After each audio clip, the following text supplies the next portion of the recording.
Chapter number 8 small business and enterprises. इसका weightage है exam में 4 to 6 मार्क्स।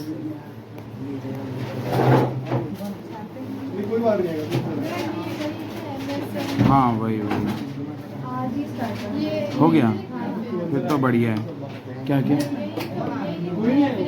नहीं, यही लिखो यही लिखो। वो एनसीईआरटी में अलग हेडिंग है, बाकी वो अंदर कोई डिफरेंस नहीं है। Heading chapter number 8 small business and enterprises.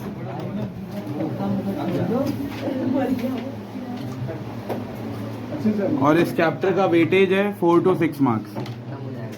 ठीक है, पहले इंडेक्स लिख लो इस चैप्टर में क्या क्या कवर करेंगे। टोटल 9 टॉपिक है इस चैप्टर में। सबसे पहले इंट्रोडक्शन। ये फैन ऑन करना है? नहीं। पहला इंट्रोडक्शन, दूसरा MSMED लिमिट्स। कोई है? ठीक, ये आगे जगह है ना, वहाँ दब उब के बैठे हो। चंद्रकांत आगे आ जा। एकदम दब दुबा के बैठे हैं 6 लोग। हम लोग ये कंफर्टेबल है, इतना कंफर्टेबल। ठीक है। चलो हेडिंग लिखना है। पहला इंट्रोडक्शन, दूसरा MSMED लिमिट्स, तीसरा रोल ऑफ SSI। SSI का मतलब है small scale industry. Role of SSI in socio economic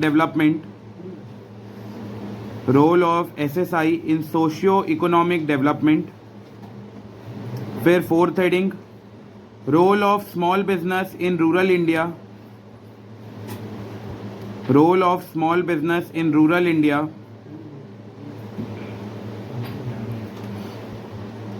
फिर फिफ्थ है problems of SSI, small scale industry के क्या क्या प्रॉब्लम है। Sixth topic, government assistance to small scale industry. Heading जल्दी लिखो। सिक्स्थ टॉपिक है government assistance to small scale industry. Seventh topic entrepreneurship. इसके अंदर 3 चीज पढ़ेंगे, different terms, need of entrepreneurship और प्रोसेस ऑफ एंटरप्रेन्योरशिप। फिर सेकेंड लास्ट टॉपिक है IPR, इंटेलेक्चुअल प्रॉपर्टी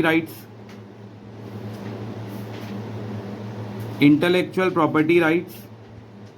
और नाइन्थ टॉपिक है startup India scheme.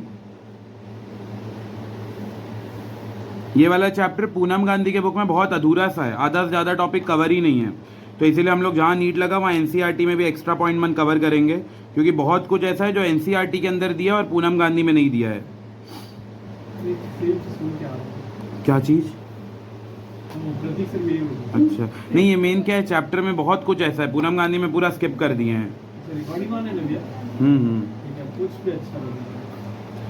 Introduction, MSMED limits, role of SSI in socio economic development, role of small business in rural India, problems of SSI, government assistance to SSI, entrepreneurship, IPR और last पढ़ेंगे startup India scheme. हो गया लिखना? अरे बात करे जा रहे हो, लिखना है भाई, जल्दी।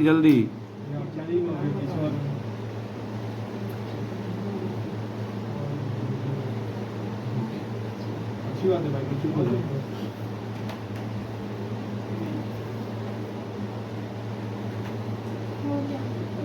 ठीक, लिख लिए सब? अरे जल्दी लिखो, तुम लोग बहुत टाइम लगा रहे हो, बात करने में तुम्हारा आधा से ज़्यादा ध्यान रहता है।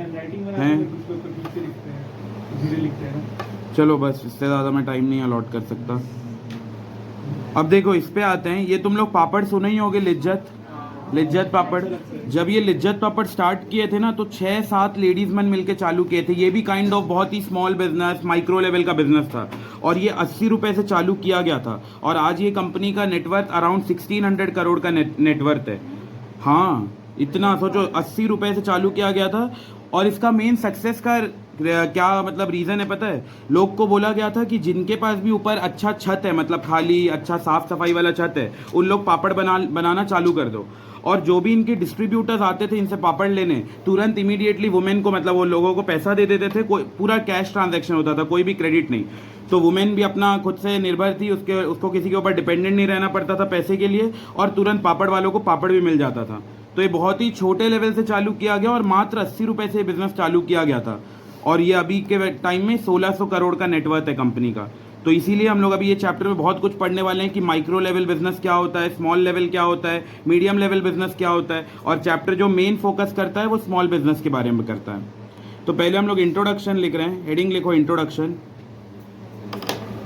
इंट्रोडक्शन,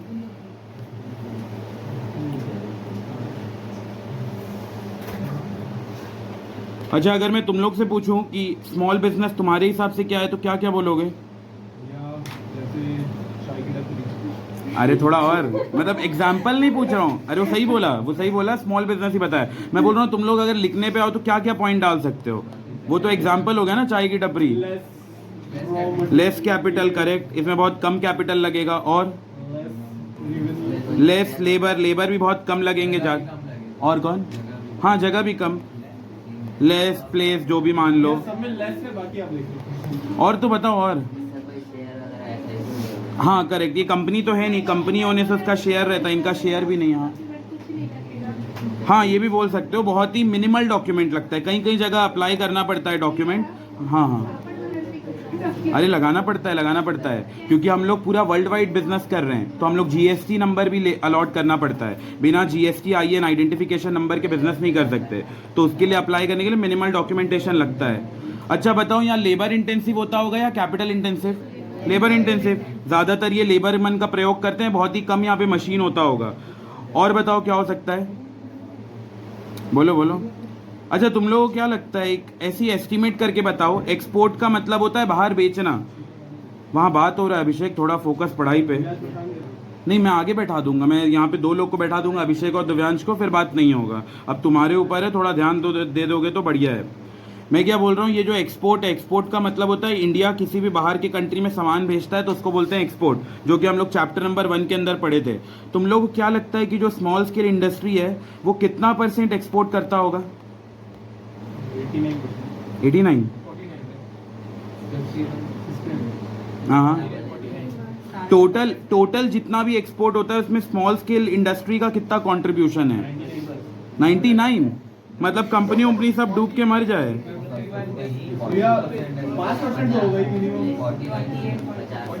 देखो आगे जाके तुम लोग पढ़ोगे, ये जब ये चैप्टर के अंदर आएंगे ना, इसमें हम लोग पढ़ेंगे कंट्री का जो 95% है, 95% जो है इंडस्ट्री यूनिट, जितना भी इंडस्ट्रीज है, ये मैं एक्सपोर्ट का बात नहीं कर रहा हूँ, जितने भी कंट्री में इंडस्ट्रीज है ना उसमें 95% इंडस्ट्री स्मॉल स्केल इंडस्ट्री है। सोचो कितना बड़ा नंबर है। सुन के लगता है कि स्मॉल स्केल तो है, बहुत ही छोटा नंबर होगा। 95%, अगर मान लो अपने इंडिया में 100 इंडस्ट्री है तो उसमें से 95 ऐसे इंडस्ट्री है जो स्मॉल स्केल इंडस्ट्री है। तो कितना, क्या नहीं, ये अभी तक तो आया नहीं, एक्सपोर्ट तो इधर है, कहाँ गया एक्सपोर्ट? 45%। तो कंट्री में जितना भी एक्सपोर्ट होता है उसका 45%, मतलब ऑलमोस्ट अराउंड 0.5% जो है, मतलब 50% जो है, अभी थोड़ा बढ़ गया, ये पुराना डाटा है ना, अभी लेटेस्ट डाटा 49 के आसपास हो गया है। तो 49% जो एक्सपोर्ट होता है वो स्मॉल स्केल इंडस्ट्री करता है। और कंट्री में अगर 100% इंडस्ट्री है तो उसके कितने % स्मॉल स्केल इंडस्ट्री है? 95%। बहुत मायने रखता है 95%। अगर किसी जगह 100 दुकान है तो उसमें स्मॉल स्केल इंडस्ट्री 95 है, तो बस 5 बच गए और छोटे मोटे माइक्रो और मीडियम लेवल के हो गए। ठीक है, तो हम लोग इसको लिखते हैं। बहुत कम इसमें पैसा लगता है, बहुत कम लेबर लगते हैं, गांव में ये ज़्यादा ओपन किया जाता है, वुमेन लोग एम्पावर्ड फील करते हैं, यही सब इसके अंदर लिखना है। लिखो इसके बारे में, a business which operate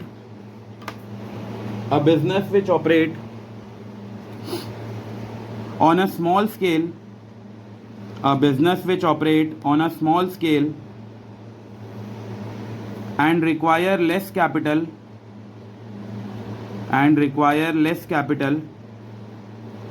a business which operate on a small scale and require less capital, less labor and less machines is called small business. Labour भी कम है, पैसा भी कम लगता है ये बिजनेस को स्टार्ट करने में, मशीन भी इसमें कम लगते हैं, तो वैसे बिजनेस को बोलते हैं स्मॉल बिजनेस। फिर अगला, the goods are produced on a small scale इनके पास मशीन कम है तो प्रोडक्शन भी बहुत कम होता है, इसीलिए बहुत ही स्मॉल स्केल में इन लोग बिजनेस मतलब प्रोडक्ट्स बना पाते हैं। और जनरली इनको मैनेज कौन करता है? जो भी इनको ओपन किया है, जो इनका ओनर है, वह इनको ओन, मैनेज और कंट्रोल करता है। This business is operated and managed by the owner of the business. This business is operated and managed by the owner of the business. तो जो भी यहाँ का मालिक होगा वही इस बिजनेस को ओन्ड, मैनेज और कंट्रोल करेगा।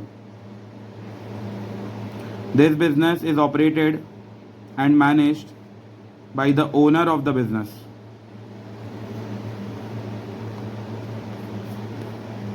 तो इसके अंदर हम लोग 3 पॉइंट पढ़े। पहला ये पढ़े कि पैसा कम लगता है, लेबर कम लगता है, मशीन यहाँ पे कम यूज़ होता है।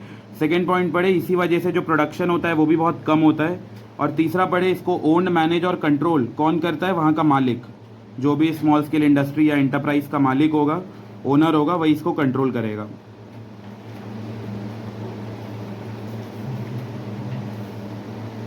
फिर अगला लिखो, अभी ये लिख लो, फिर हम लोग इसको थोड़ा डेप्थ में समझेंगे। एमएसएमईज एक एक्ट आया था, एक्ट का नाम है MSMED एक्ट, और ये 2006 का एक्ट है। तो इसमें ना हम लोग स्मॉल स्केल के बारे में तो पढ़ रहे हैं चैप्टर में, लेकिन ये एक्ट के अंदर 3 लोग के बारे में बताया था। एम का मतलब है माइक्रो, बहुत ही छोटे लेवल में धंधा कर रहे हैं। उससे थोड़ा ऊपर लेवल में धंधा किए तो स्मॉल, और उससे थोड़ा ऊपर लेवल में धंधा किए तो मीडियम। तो इसीलिए इसका नाम है micro, small and medium enterprise development act. तो ये 2006 में ये वाला एक्ट आया था। तो उस एक्ट के हिसाब से हम लोग ये पूरा चैप्टर पढ़ने वाले हैं। तो वही ये लिखा हुआ है, MSMEs मतलब micro, small, medium enterprises play a significant role. अब ये फुल फॉर्म वगैरह लिखने का नीड नहीं है, आगे लिखेंगे ये वैसे। MSME मतलब micro, small, medium enterprises play a significant role in the economic growth. और कंट्री जो 100%, अगर मान लो हम लोग का इंडिया 100 रुपये कमाता है तो उसमें से 30 रुपये ऐसा है जो MSME सेक्टर कंट्रीब्यूट करता है, बाकी 70 रुपये अलग अलग जगह से आता है। 30 रुपये ऐसा है जो हमें MSME मतलब माइक्रो, स्मॉल, मीडियम एंटरप्राइज कमा के देते हैं। ये भी बहुत बड़ा नंबर है। अगर कंट्री पूरा इंडिया सोचो 100 रुपये कमा रहा है तो उसका 30 रुपये मतलब 30% के आसपास डायरेक्ट MSME से आता है। 29.7% ऑफ GDP। ये सब हम लोग आंसर में थोड़ा ऐड ऑन कर सकते हैं, वो चेरी ऑन द केक वाला हिसाब किताब होता है। एक नॉर्मल आंसर और एक में थोड़ा फैक्ट वगैरह डाल दोगे तो अच्छा दिखता है answer. MSME play a significant role in the economic growth and contribute approximately 29.7% of GDP। इसका मतलब अगर हमारा इंडिया पूरे साल भर में 100 रुपये कमाता है तो उसका अराउंड अप्रॉक्स 30 रुपये ऐसा है जो MSME कंट्रीब्यूट करता है, वहाँ से हमें मिल पाता है, माइक्रो, स्मॉल, मीडियम एंटरप्राइजेस।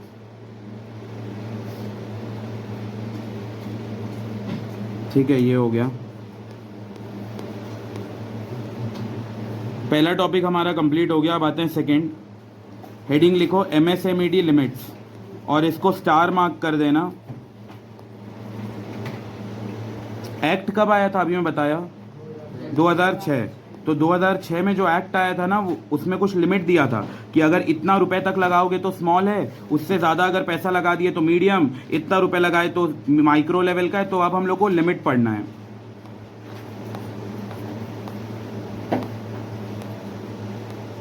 जो पुराना 2006 वाला एक्ट था उसमें अलग अलग लिमिट दिया हुआ था। 2020 में लिमिट को चेंज कर दिया गया। तो अब ये पुराना लिमिट हम लोग को नहीं पढ़ना है। अगर किसी के पास पुराना बुक होगा ना तो उसमें पुराना लिमिट दिया होगा। मतलब ऐसा बोल सकते हो 2020 में ये एक्ट आया है, तो 2020 या 2019 का किसी के पास बुक होगा तो ये पुराना लिमिट दिया होगा, वो मत पढ़ना। अभी नए वाले लिमिट पे आते हैं। MSME लिमिट्स, पहला लिखो types of units. Types of units. दूसरा investment in plant and machinery. Investment in, अभी से नींद आ रहा है, चैप्टर तो चालू भी नहीं हुआ। हाँ, चैप्टर थोड़ा चालू हो जाए। पढ़ लिया है भैया ऐसा? ठीक है, आगे का वही वही बताएगा फिर। ठीक है, ठीक ठीक। लिखो टाइप्स ऑफ यूनिट में 3 है, माइक्रो एंटरप्राइजेस, स्मॉल एंटरप्राइजेस और medium enterprises. Micro enterprises, small enterprises और मीडियम एंटरप्राइजेस। फिर investment in plant and machinery में लिखो up to 1 crore, up to 1 crore, और प्लस करके लिखना टर्नओवर दिया है आगे, does not exceed 5 crore. Turnover का क्या मतलब होता है? कितना हम सेल्स किए हैं, पूरे साल भर में हम कितना बेचे हैं, कितना सेल किया, उसको बोलते हैं टर्नओवर।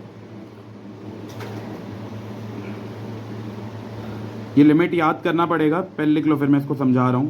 अप टू 1 करोड़ और आगे लिखा है turnover does not exceed 5 crore. Small business up to 10 crore plus turnover does not exceed 50 crore. और मीडियम एंटरप्राइज का ये 50 और वो 250।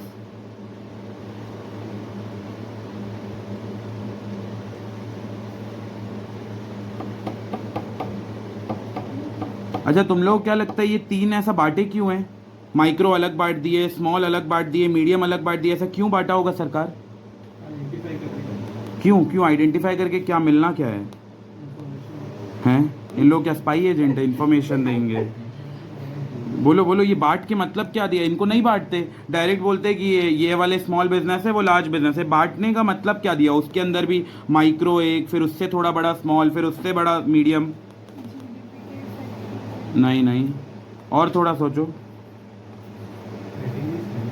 नहीं, इसका बहुत बेसिक सा रीज़न है, सरकार ना बेनिफिट देता है ऐसे इंडस्ट्री को जो बहुत ही छोटे स्तर पे धंधा कर रहे हैं ना, उनको सरकार प्रमोट करता है, तो सरकार बांट के रखा है। अच्छा, तुम लोगों को क्या लगता है ये तीनों में से सबसे ज़्यादा बेनिफिट सरकार किसको देता होगा?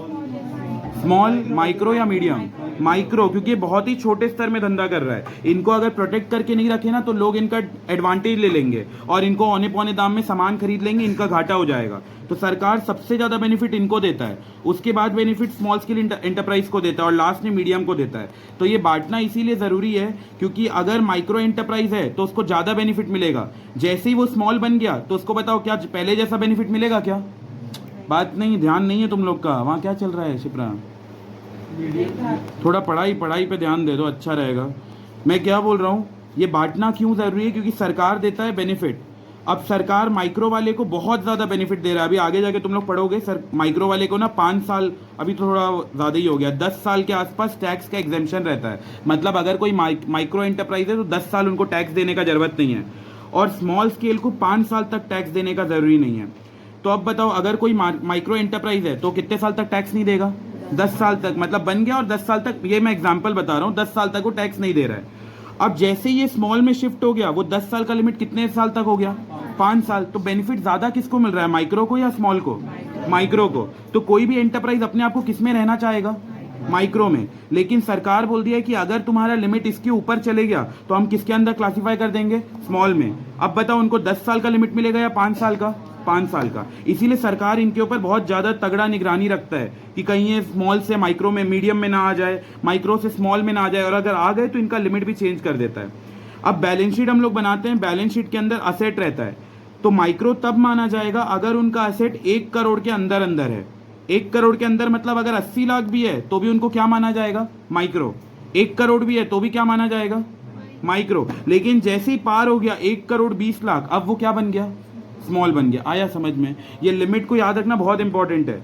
तो माइक्रो का लिमिट है कि अगर उनका जो भी बैलेंस शीट के अंदर investment in plant and machinery, मतलब जो असेट्स है उनके, अगर उनका प्लांट एंड मशीनरी का वैल्यू 1 करोड़ तक है, मतलब डॉट 1 करोड़ भी है तो भी चल जाएगा, 1 करोड़ तक है, अप टू 1 करोड़ तक है तो चल जाएगा, कोई इशू नहीं है। इसको बियॉन्ड, इसको पार कर दिए तो फिर ये माइक्रो का लेवल छोड़ दिया जाएगा और ये स्मॉल में कैटेगराइज हो जाएगा। प्लस इसके साथ एक और लिमिट देखा गया है, बोल रहे हैं कि ये जो इन्वेस्टमेंट है वो तो 1 करोड़ होना ही है, 1 करोड़ के अंदर अंदर होना है, प्लस इसके साथ साथ टर्नओवर भी 5 करोड़ से ज़्यादा नहीं होना है। अगर मान लो लिमिट है, एक एंटरप्राइज है, अभी मैं स्मॉल का, माइक्रो का क्या लिमिट बताया? इन्वेस्टमेंट प्लांट एंड मशीनरी में कितने का इन्वेस्टमेंट होना है? 1 करोड़ का, अप टू 1 करोड़ तक। मतलब बताओ अगर 1 लाख भी है तो चल जाएगा क्या? हाँ चल जाएगा, बस 1 करोड़ को पार नहीं करना है। अच्छा, अगर 10 लाख है तो चल जाएगा। 1 करोड़ मतलब कितना होता है? 100 लाख। 100 लाख को 1 करोड़ बोलते हैं। तो यहाँ पे अगर 10 लाख भी है, 50 लाख भी है, 60 लाख भी है, सब चल जाएगा। प्लस इसके साथ एक और लिमिट देख रहे हैं, टर्नओवर, मतलब पूरे साल भर में एनुअल सेल कितना हो रहा है, कितना बिक्री हो रहा है। तो बताओ इसका लिमिट क्या दिया गया है, कितने को एक्सीड नहीं करना है, 5 करोड़। अच्छा मैं एक एग्जाम्पल बता रहा हूँ, तुम लोग बताना कि माइक्रो में आएगा कि नहीं। एक एंटरप्राइज है जिसका जो बैलेंस शीट है उसमें प्लांट एंड मशीनरी दिख रहा है 30 लाख। बताओ पहला लिमिट सेटिस्फाई है कि नहीं है, क्योंकि 1 करोड़ के अंदर अंदर तक होना है, 30 लाख है, बढ़िया है। इनका टर्नओवर है 5.2 करोड़, मतलब 5 करोड़ 20 लाख। क्या अब ये कैटेगरी में आएगा, नहीं आएगा? नहीं आएगा, क्योंकि ये लिमिट को पार कर दिया। इसका मैक्सिमम लिमिट कितना था, 5 करोड़, और ये कितना हो गया 5.2 करोड़, मतलब 5 करोड़ 20 लाख। तो ये वाला माइक्रो, हाँ, फिर ये उसके अंदर स्मॉल में आ जाएगा। एक भी लिमिट टूट गया तो वो स्मॉल बन जाएगा। तो इसीलिए सरकार इनके ऊपर निगरानी रखता है, कहीं ऐसा ना हो कि बिजनेस 200 करोड़ का टर्नओवर कमा रहा है और अपने आप को माइक्रो बना के बैठा है। कई लोग ऐसे करते हैं, विंडो ड्रेसिंग करते हैं कि उनके पास एक्चुअल में टर्नओवर भयंकर 200, 240, 500 करोड़ का है, लेकिन वो अपने बैलेंस शीट में विंडो ड्रेसिंग करके कम कम दिखा रहे हैं। उस वजह से सरकार उनके ऊपर और पेनल्टी वगैरह लगाता है जब सरकार को पता चलता है। इसीलिए कैटेगरी में तोड़ना बहुत ज़रूरी है। तो बताओ इन्वेस्टमेंट अगर 1 करोड़ तक है तो उसको क्या बोला जाएगा, माइक्रो। प्लस इन्वेस्टमेंट के साथ टर्नओवर का क्या लिमिट है, 5 करोड़। तो ये दोनों लिमिट चेक करना है, यहाँ पे एंड वर्ड का यूज हुआ है, मतलब ये दोनों देखना है, और नहीं लिखा है कि दोनों में से कुछ एक हुआ तो चल जाएगा। एंड वर्ड का यूज हुआ है, मतलब ये 1 करोड़ भी देखना है और सेम टाइम में हम लोग को टर्नओवर भी देखना है। अगर ये 1 करोड़ है और ये 6 करोड़ है तो बताओ क्या वो माइक्रो है, नहीं, तो वो क्या है, स्मॉल। माइक्रो के ऊपर हो गया स्मॉल। फिर उसके बाद स्मॉल एंटरप्राइज का क्या लिमिट दिया गया है, बोल रहे हैं अप टू 10 करोड़ तक। अप टू 10 करोड़ तक है तो वो मतलब वो स्मॉल के अंदर आ जाएगा। प्लस इसका टर्नओवर कितना दिया है, 50 करोड़। 50 करोड़ तक इसका टर्नओवर होना चाहिए। और उसके बाद मीडियम एंटरप्राइज 50 करोड़ का उनका क्या दिया हुआ है, इन्वेस्टमेंट, और उसके बाद 250 करोड़ का उनका दिया है क्या था, टर्नओवर। एक बार बिना देखे बताओ, सबसे पहले मीडियम का बताओ। मीडियम का इन्वेस्टमेंट कितना होना है प्लांट एंड मशीनरी में, 50 करोड़, और उनका टर्नओवर कितना होना है, 250 करोड़, उससे ज़्यादा नहीं हो सकता।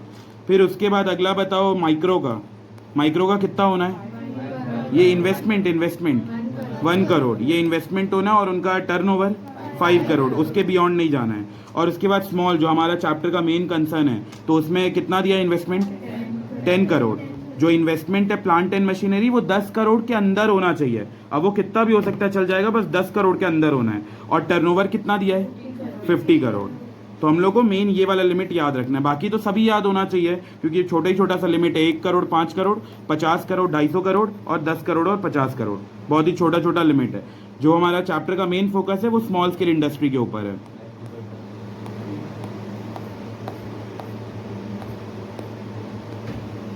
ये वाला एग्जाम्पल लिखो,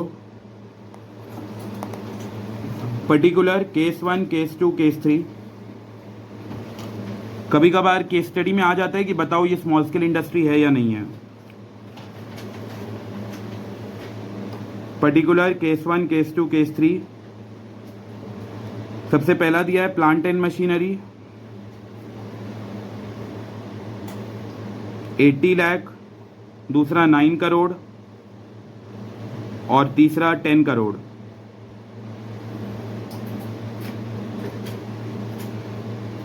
$80 लाख, 9 करोड़, और तीसरा 10 करोड़। एनुअल टर्नओवर मतलब पूरा सालाना कितना कमा लेते हैं, कितना उनका बिक्री हो जाता है, 7 करोड़, फिर 49, और फिर 240।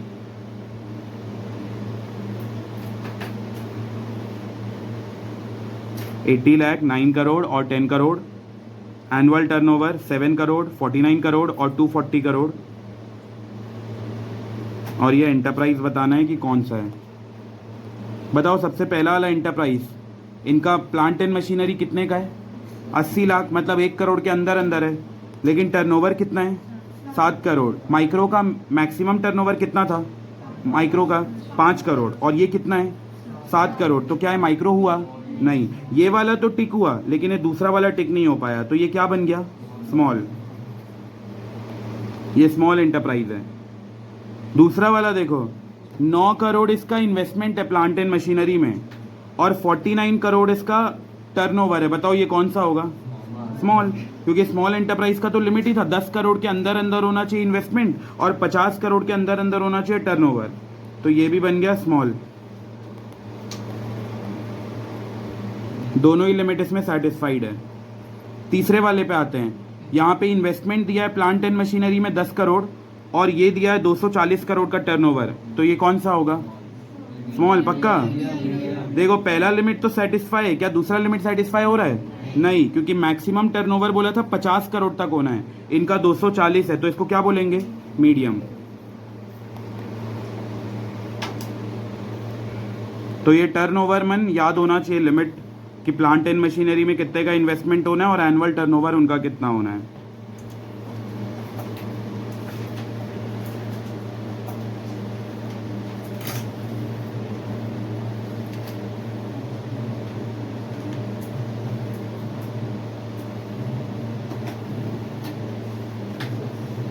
ठीक है, अब एक क्वेश्चन करके लिखो।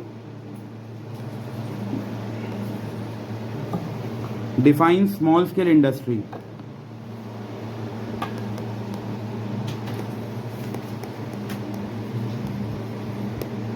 Define small scale industry.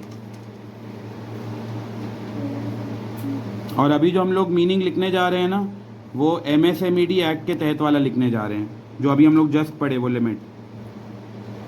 तो लिखो अ small scale industry, a small scale industry is a manufacturing और service business,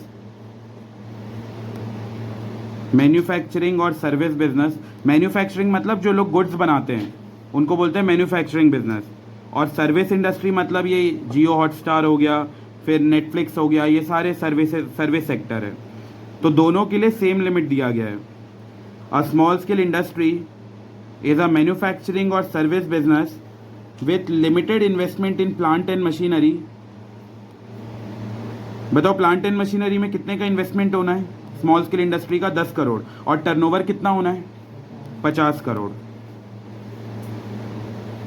limited investment in plant and machinery bracket में up to ₹10 crore and annual turnover up to 50 crore as per the latest MSME definition, मतलब micro small medium enterprise definition जो है उसके हिसाब से।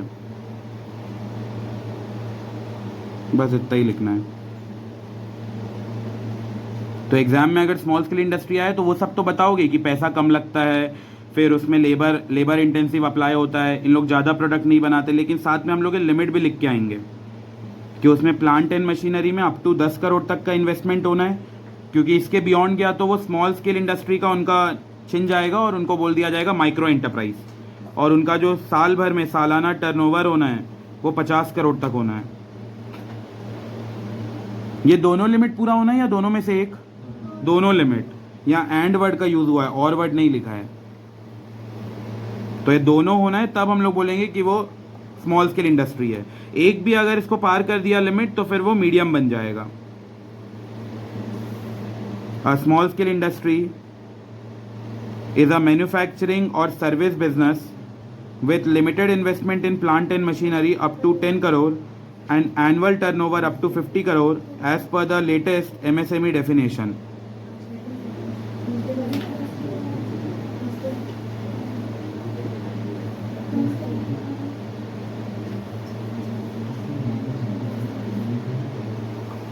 ठीक है, एक बार वापस से लिमिट बताओ माइक्रो का। प्लांट एंड मशीनरी पे इन्वेस्टमेंट कितने का है? 1 करोड़ तक होना है, उसको पार नहीं करना है, और टर्नओवर 5 करोड़। स्मॉल का क्या था? ये वाला 10 करोड़ है और दूसरा वाला 50 करोड़, और तीसरा मीडियम का क्या है? 50 करोड़ और उसके बाद 250 करोड़। तो ये लिमिट मन याद होना है, स्पेशली ये स्मॉल वाले का 10 करोड़ और 50। हाँ हाँ आ सकता है, और अगर कुछ स्मॉल स्केल के बारे में पूछा तो हम ये ऐड कर सकते हैं अपने आंसर में, ज़्यादा अच्छा लगेगा। एक नॉर्मल केक होता है और एक चेरी ऑन द केक होता है। चेरी वाला केक देखने में भी अच्छा लगता है, तो टीचर मार्क्स जो देगा वो चेरी वाले पे देगा। चेरी ना, ठीक ठीक। ये हो गया इंट्रोडक्शन, ये MSMED लिमिट्स। अब तीसरा हेडिंग लिखो, role of SSI, role of SSI in socio economic development. Socio मतलब सोसाइटी, समाज, इकोनॉमिक मतलब अर्थव्यवस्था, पैसा कमाना, ये सब के बारे में। तो हम लोग यहाँ पे ये देख रहे हैं कि स्मॉल स्केल इंडस्ट्री समाज और अर्थव्यवस्था में कैसा प्रयोग होता है, कैसे उसका यूज़ होता है, कैसे वो हेल्प करता है। Role of small scale industry in socio मतलब समाज, सोसाइटी, इकोनॉमिक मतलब अर्थव्यवस्था।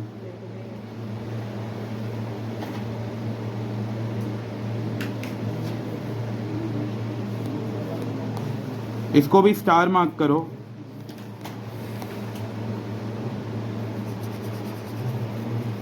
सोशियो का मतलब सोसाइटी, इकोनॉमिक मतलब पैसा, कमाई। तो हम लोग ये देख रहे हैं कि स्मॉल स्केल इंडस्ट्री कैसे सोशियो इकोनॉमिक डेवलपमेंट करता है। सबसे पहला एम्प्लॉयमेंट।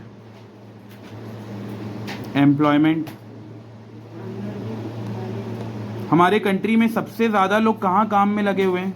आईटी सेक्टर, नहीं, फार्मिंग सेक्टर। आईटी सेक्टर में कहाँ, वैसे ही नौकरी का किल्लत है। अरे हाँ क्या प्राइमरी मतलब एग्रीकल्चर सेक्टर में सबसे ज़्यादा लोग लगे हुए हैं। और उसके जो सेकंड नंबर में ये है अपना small scale industry. Second number में जो लोग को रोजगार देता है वो स्मॉल स्केल इंडस्ट्री है। सबसे पहला आज के रेट में भी खेती बाड़ी है। और जब वो ईस्ट इंडिया कंपनी आया था तब वो तो सोचो 85% था। मतलब अगर 100 लोग कहीं खड़े हैं तो उसमें से 85 ऐसे थे जो फार्मर थे। तब का बहुत बड़ा पॉपुलेशन था, अब तो बहुत कम हो चुका है। लिखो पहला employment. Small scale industry are the second largest employer. तो फर्स्ट कौन है? एग्रीकल्चर, खेती बाड़ी। Small scale industry are the second largest employer of human resource after agriculture.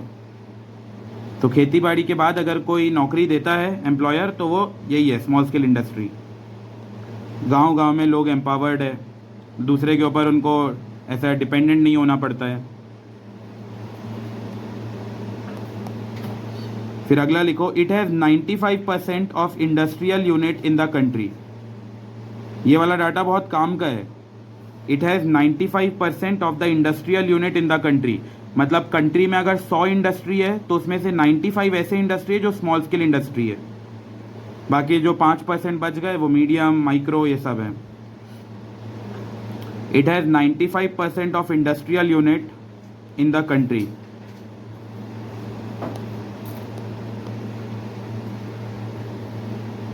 और अगला लिखो, these enterprises are labour intensive.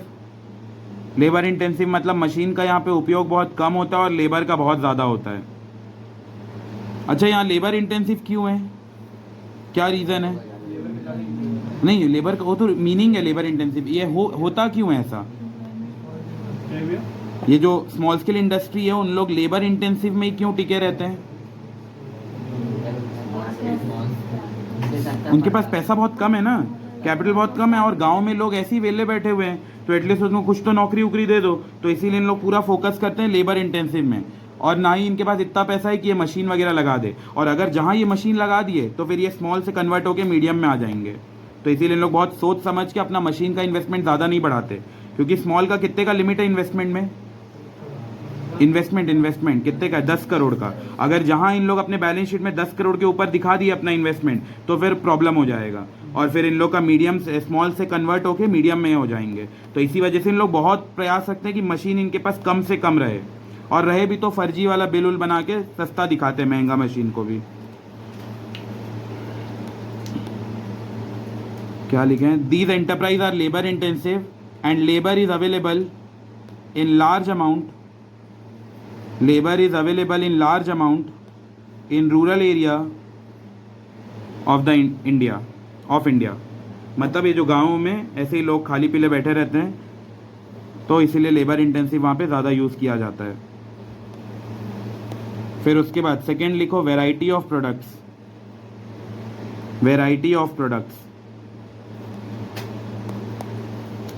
Small scale industry produce enormous की जगह वाइड लिख लो, wide variety. Small scale industry produce wide variety of goods. मतलब इनके पास बहुत वैरायटी के गुड्स होते हैं, जैसे readymade garments, stationery, soap, leather goods, plastic and rubber goods. अभी तो स्मॉल स्केल इंडस्ट्री और प्रमोट हो रहा है। तुम लोग सुने होगे बचेली में बहुत सारा समूह बनाया जाता है। नहीं सुने हो? समूह मन में रहता है, मतलब ये आंटी लोग जो है ना, उन लोग अपना 4-5 लोग का ग्रुप, उसको SHG भी बोलते हैं, सेल्फ हेल्प ग्रुप। तो अभी छत्तीसगढ़ गवर्नमेंट कुछ सालों से बहुत प्रमोट कर रहा है, तो वहाँ पे अचार बना के बेचा जाता है। ऐसे अभी एग्जीबिशन वगैरह होता है ना, ये छत्तीसगढ़ का ही है, तो इसमें पूरा वो बिस्किट, अचार, घी वगैरह, फिर ये जो भी आइटम है वो सब, मतलब ये जो आइटम नीचे वाला है ये सब बनाने का तो ये सबको बना के बेचा जाता है। तो ये सब स्मॉल स्केल इंडस्ट्री के अंदर होता है। यार ऐसे तो सही है। तो दिव्यास बोल रहा है। Small scale industry produce wide variety of goods. Example: ready-made garments, stationery, soap, leather goods, plastic and rubber goods. मुझे तो नहीं था। तो अलग अलग समूह बनाया जाता है, उन लोग का काम रहता है, कोई अचार बनाएगा, कोई वो लकड़ी से कुछ बनाएगा, कोई घी वगैरह बनाएगा, तो ये सब इनका काम रहता है। अगला लिखो तीसरा, एक्सपोर्ट। एक्सपोर्ट लिखो the share of products from SSI is 45% of total export from India. India से जितना एक्सपोर्ट होता है उसका 45%, और ये बहुत ही मेजर पोर्शन है। वो स्मॉल स्केल इंडस्ट्री के होते हुए भी उनका 45% एक्सपोर्ट हो रहा है। The share of products from SSI is 45%। और जो मैं डाटा लिखा रहा हूँ ना, कोशिश करो उसको बॉक्स वगैरह में डालने का, कि रिवीजन करते टाइम वो याद आ पाए। जैसे 95% एक डाटा पढ़े कि कंट्री में जितने भी इंडस्ट्री है उसमें 95% ऐसे हैं जो स्मॉल स्केल इंडस्ट्री है। फिर अभी ये 45% वाला डाटा, तो इसको अलग से बॉक्स में या हाईलाइट करके रखोगे तो रिवीजन करते टाइम याद आएगा। The share of products from SSI is 45% of total export from India. Export करना अच्छा है या नुकसान है? बोलो बोलो। अच्छा है, क्योंकि हम लोग का सामान बाहर जाता है और वहाँ के देश का जो करेंसी है वो हमारी इंडिया में आता है। जैसे US डॉलर हो गया, कुवैती दिनार हो गया, दरम हो गया, तो ये सब जो है वो वहाँ के जो भी फॉरेन एक्सचेंज जो हमारे इंडिया में आता है, और RBI का रिजर्व खजाना जो है वो बढ़ता जाता है। फिर अगला फोर्थ, इसको लिखो लो कॉस्ट ऑफ प्रोडक्शन। बताओ सस्ते में क्यों बन जाता है वहाँ SSI में सामान? सस्ते में क्यों बन जाता होगा? स्मॉल स्केल है करके सस्ते में बन जाता है, ये क्या बात हुआ? स्मॉल स्केल इंडस्ट्री में सस्ते में क्यों बनता है सामान? एक तो लेबर इंटेंसिव, क्योंकि आसपास के जो भी खाली पीले लोग बैठे हैं उन्हीं को बुला लिया जाता है। उन लोगों को वैसे ही कुछ नहीं मिल रहा था, अब उनको 50 रुपये भी देंगे तो पूरा दिन भर काम करने के लिए तैयार हो जाते हैं। प्लस आसपास के लोकल रिसोर्स को यूज़ किया जाता है। अगर गन्ना का पेड़ है तो शक्कर का फैक्ट्री बना देंगे। कुछ आसपास के जो भी बहुत ईजिली अवेलेबल है वो सबको यूज़ करके बनाया जाता है। तो इन लोग बाहर से सामान नहीं मंगाते जो इनको बहुत महंगा पड़ेगा। आसपास गाँव में जो भी चीज़ बहुत फेमस है उसको उसी से प्रोडक्शन करना चालू कर देते हैं। जैसे अभी तुम लोगों को पता है, एक मेरा फ्रेंड है विशाल हल्दर नाम का, पुराना मार्केट में रहता है। वो अभी दंतेवाड़ा में उसका कुछ प्रोजेक्ट, शार्क टैंक जैसे लोग आए थे, मतलब उनको प्रमोट करने वाले, तो वो जाके अपना प्लान बताया कि जो छीन का बीजा होता है ना उससे कॉफ़ी बनाने का, तो वो सेलेक्ट हो गया। अभी उसको कितना तो 10 करोड़ रुपए कुछ मिलने वाला है, 10 करोड़ 1 करोड़ समथिंग कुछ ऐसा है, मेरे को याद नहीं आ रहा। हाँ, छीन का बीजा से कॉफ़ी पाउडर, तो उसका फैक्ट्री यहाँ गीदम के दंतेवाड़ा में कहीं सेटअप होने वाला है 1 साल के अंदर अंदर। तो सोचो कितना फ़ायदा, यही छीन मिलेगा, कहीं ज़्यादा दूर जाना नहीं पड़ेगा। वो बस्ती साइड गए, छीन लाए, प्रोडक्शन करना चालू। तो जितना आसपास का रिसोर्स होता है उतना सस्ता पड़ता है, और वहीं आसपास के लोग को ही मिल जाएगा नौकरी, तो कितना फ़ायदा है। छीन खजूर वाला आपको तो मिल जाएगा। हो 10 करोड़ मिलने का तो भूल जाएगा वो कौन है मैं कौन हवे में उड़ते रहेगा। अच्छा है, लेकिन सोचो उसके लिए भी कितना आइडिया चाहिए। उसको पूरा पैकिंग वगैरह करके बेचेंगे तो कितना अच्छा चांसेस है आगे बढ़ने का। पीसेंगे जैसे कॉफ़ी बीन्स को पीसा जाता है वैसे इसको भी पीसेंगे। उसीलिए तो उसका वो एक कहाँ इधर। अब सोचो उसको 1 करोड़ या 10 करोड़ कुछ मिलने वाला है, तो कुछ तो वैल्यू होगा ना उसके बाद पे। और वो बना के भी नहीं दिखाया, वो बस आइडिया बताया, तो फर्स्ट उसको फर्स्ट प्राइज मिल भी गया, वो इंस्टा में आया था।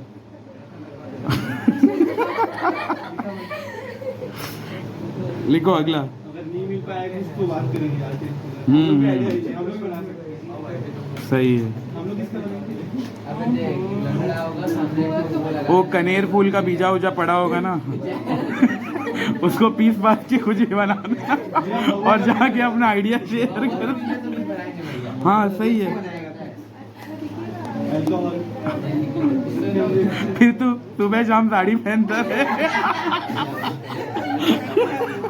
एक गिलास महुआ टिका के भूल जाएगा। अरे तू एक गिलास महुआ टिका के भूल जाएगा, क्या है तू?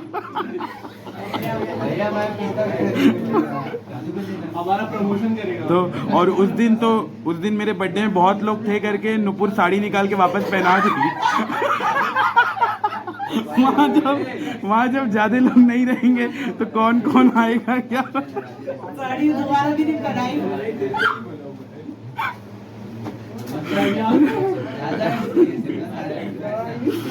लिखो, ड्यू टू स्मॉल साइज। क्या अभी न्यू ईयर में भी करते हैं ऐसा कुछ? इस बार सूट ये रोड पर मेरा स्वाद है। ये इस बार सूट पहनाते हैं। साड़ी से अपग्रेड करेंगे भाई। सूट लहंगा भी है। भैया वन पीस भी आ। वन पीस भी आ।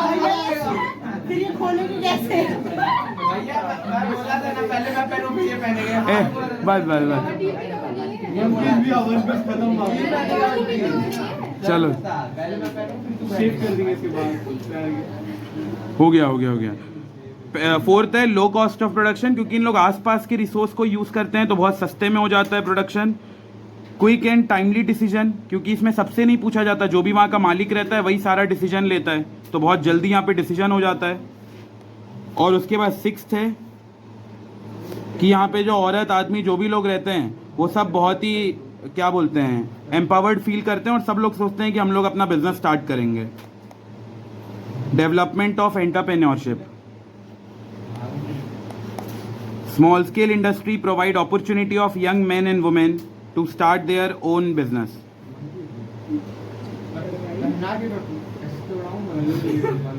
बताओ, हो गया अभी इधर। स्मॉल साइज की वजह से क्या हो रहा है? स्मॉल साइज की वजह से क्या हो रहा है? क्योंकि इन लोग जल्दी डिसीजन ले पा रहे हैं, सबसे पूछना नहीं पड़ रहा है, जो भी वहां का मालिक रहेगा वही सारा डिसीजन लेगा। तो इसमें हम लोग 6 पॉइंट पढ़े हैं role of small scale industry in socio economic development में। सबसे पहला क्या पढ़े? एम्प्लॉयमेंट। कौन से नंबर में स्मॉल स्केल इंडस्ट्री आता है एम्प्लॉयमेंट देने में? सेकेंड नंबर में। फर्स्ट नंबर में अभी भी एग्रीकल्चर सेक्टर है। उसके बाद सेकेंड क्या पढ़े? बोलो सेकेंड हेडिंग क्या था? Variety of product. इनके पास wide variety, enormous variety of products रहता है, लेदर के, रबर के, प्लास्टिक के, ये सब। फिर तीसरा क्या पढ़े? एक्सपोर्ट। कितना परसेंट एक्सपोर्ट जाता है इनका? 45। 95 तो इंडस्ट्री है, पूरे स्मॉल स्केल इंडस्ट्री। पूरे कंट्री का अगर 100% एक्सपोर्ट होता है तो 45% स्मॉल स्केल इंडस्ट्री का रहता है। बहुत ही मेजर प्रपोर्शन है ये। फिर उसके बाद लो कॉस्ट ऑफ प्रोडक्शन, क्योंकि यहाँ पे लोकल रिसोर्स का यूज़ किया जाता है। क्विक एंड टाइमली डिसीजन, बहुत ही स्मॉल साइज का बिजनेस है, सबसे पूछते नहीं, जो मालिक है वही सारा डिसीजन लेता है। और उसके बाद डेवलपमेंट ऑफ एंटरप्रेन्योरशिप, यहाँ पे औरत आदमी सबको ऐसा फील होता है कि हम भी अपना बिजनेस चालू करेंगे, तो उनको बहुत प्राउड फील होता है। ठीक है, ब्रेक लेते हैं, फिर अगला टॉपिक स्टार्ट करेंगे।